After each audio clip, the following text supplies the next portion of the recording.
As autoridades dos Estados Unidos e da Rússia concordaram em explorar as oportunidades econômicas e de investimento que poderiam surgir para seus países com o fim da guerra na Ucrânia, após negociações na Arábia Saudita que representaram uma mudança tectônica na abordagem de Washington em relação a Moscou.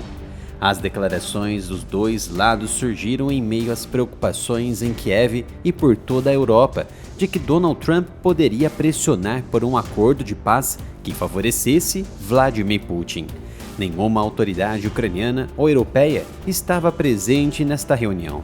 As discussões em Riad, na Arábia, marcam a primeira tentativa de alto nível de negociar o fim da invasão em larga escala da Ucrânia por Putin, desde os primeiros dias da guerra, quando as negociações fracassaram devido às exigências do presidente russo e os empecilhos colocados pelos europeus que convenceram a Ucrânia a não negociar. O ponto mais crítico da nova perspectiva econômica e geopolítica entre Estados Unidos e Rússia, no pós-encontro entre as grandes cabeças na Arábia Saudita, pode ter sido uma possível negociação das terras altamente raras ucranianas, sem o consentimento da própria Ucrânia. No entanto, eu observo com outras perspectivas. O próprio presidente Volodymyr Zelensky achou interessante a oferta de terras raras nas mãos de Donald Trump, o que deve alcançar até 500 bilhões de dólares em ativos raros comerciais entre as partes. Claramente já compensariam os gastos americanos na era Joe Biden de ao menos 70 bilhões de dólares em assistência militar.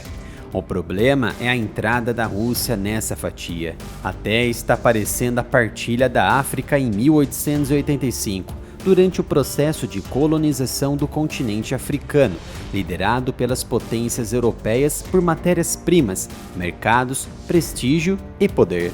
Apesar do interesse de Volodymyr Zelensky em vender suas terras, o presidente ucraniano rejeitou uma tentativa inicial dos Estados Unidos de monopolizar os minerais essenciais do seu país como pagamento inicial para continuar com ajuda militar e econômica para sua guerra com a Rússia. Isso seria a mesma coisa de instalar uma empresa mineradora local com arrendamento por décadas, mas Zelensky não quer isso, ainda mais com a entrada possivelmente da Rússia.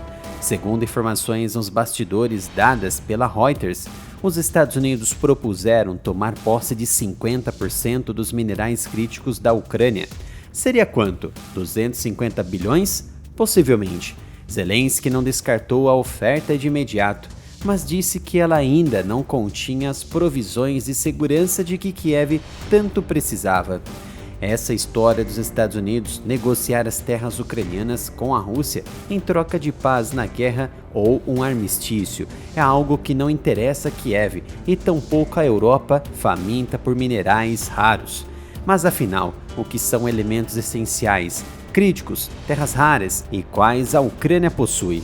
Minerais críticos são os metais e outras matérias-primas necessárias para a produção de produtos de alta tecnologia, particularmente aqueles associados à transição para a energia verde, mas também eletrônicos de consumo, infraestrutura de inteligência artificial e armas.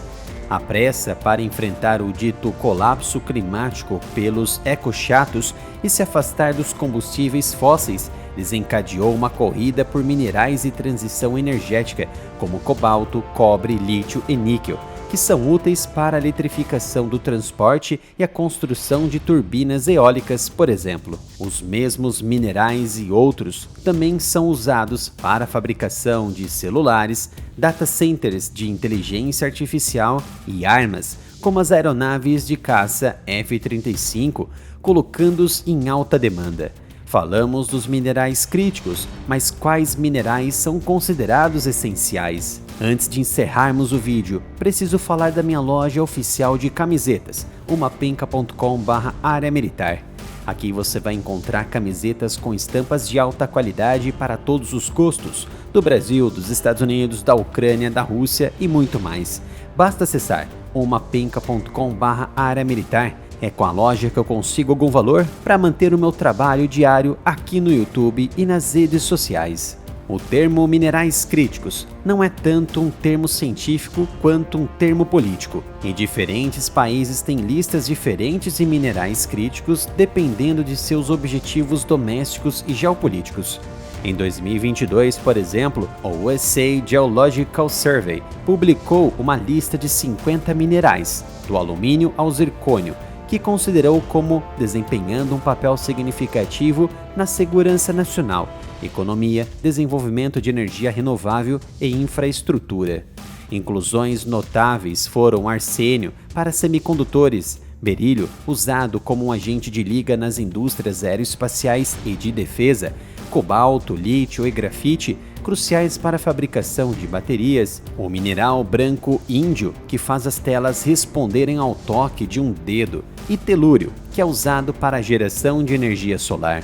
Um artigo de 2022 da presidente da Associação de Geólogos da Ucrânia, Hanna Liventseva, afirmou que seu país continha cerca de 5% dos recursos minerais do mundo.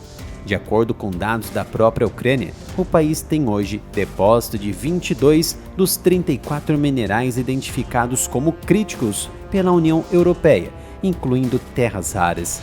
Antes da eclosão da guerra com a Rússia, a Ucrânia era um fornecedor-chave de titânio, produzindo cerca de 7% da produção global em 2019. Ela também reivindicou 500 mil toneladas de reservas de lítio e 1/5 do grafite do planeta, um componente crucial nas usinas nucleares. No entanto, com a Rússia controlando cerca de 1/5 do território da Ucrânia, muitas dessas reservas foram perdidas. Até 40% dos recursos metálicos da Ucrânia estão sob ocupação. Tropas russas também ocupam pelo menos 2 depósitos de lítio da Ucrânia, um em Donetsk e outro em Zaporizhia. Diante disso, há uma grande razão pela qual Trump está tão ansioso para pôr as mãos nos minerais críticos da Ucrânia: a China, a maior aliada da Rússia. Mas Trump sabe que não pode fazer isso sem ao menos negociar com a Rússia.